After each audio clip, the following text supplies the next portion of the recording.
হলো আমাদের বাংলাদেশ মেরিটাইম ইউনিভার্সিটির হল 2। এখানে একটা যে লিফট আছে, এখানে যদি এখন অফ, সকাল 6টা থেকে সকাল 10টা পর্যন্ত, আবার দুপুর 1টা থেকে আবার রাত পর্যন্ত চালু থাকে। তো এইখানে এরকম পার্সোনাল ইকুইপমেন্ট রাখার জায়গা আছে।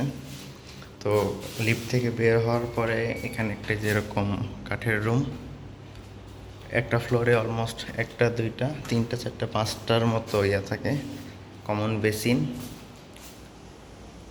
তারপরে এই যেখানে ওয়াটার ফিল্টার আছে, জামা কাপড় শুকানোর জায়গা, এই যে এই জায়গাটায় এখানে ফ্যান দেওয়া যায়, তো যখন রোদ থাকে না তখন ফ্যানে কাপড় চোপড় শুকানো হয়।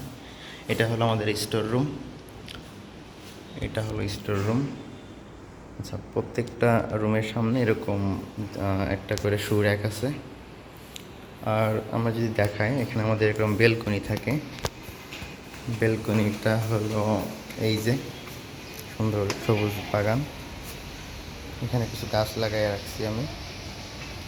আর সামনে যেরকম রাস্তা সুন্দর, পরিবেশটা অনেক ভালো। এখান থেকে চাইলে যে মেট্রো রেল দেখা যায়, যদিও গাছের জন্য এখন দেখা যাচ্ছে না। ওকে, তো চলেন আমার রুমটা দেখাই। তো প্রত্যেকটা রুম এই যে এরকম থাকে, রুমের সামনে নোটিশ লেখা আছে। আচ্ছা, আমার রুম দেখাচ্ছি। যদিও রুম খুব এলোমেলো, এই যে আমার বেড, পিসি, জামা কাপড় শুকানোর জায়গা আছে। তারপর এরকম আলমিরা থাকে, আলমিরার ভিতর জামা কাপড় রাখা যায়।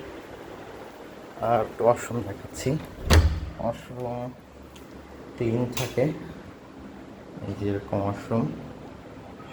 তো আমার কাছে মনে হয় বাংলাদেশে যতগুলো পাবলিক ইউনিভার্সিটি আছে তার ভিতর মেরিটাইম ইউনিভার্সিটির হল ফ্যাসিলিটি সবচেয়ে ভালো।